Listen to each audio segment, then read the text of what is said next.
ubaba wakhe ekhuluma ngomkhulu. Kuyangijabulisa lokho ngoba hayi bandla bengafuneki kuzwa lutho, engafuni nokuthi size sikhulume nangabo. Basifike because amashini bathemba uyazi bangekho ukuxhuma na ongako ophakathi nokwakhe.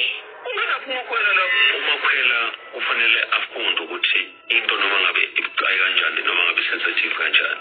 Fanele ibuze mina. Because uma ibuza kwabanye abantu angeke azi ukuthi leyo nto ivumelekile sikhulume noma ivumelekile. Kodwa angizange Hayi cha Mthombeni shithi kwakumlimaze ngempela ukungabi nobaba. I mean, dude, so mdala, you're over 40, you're still crying about the fact that you didn't have a dad.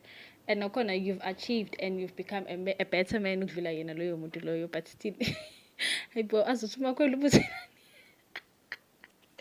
yo hayi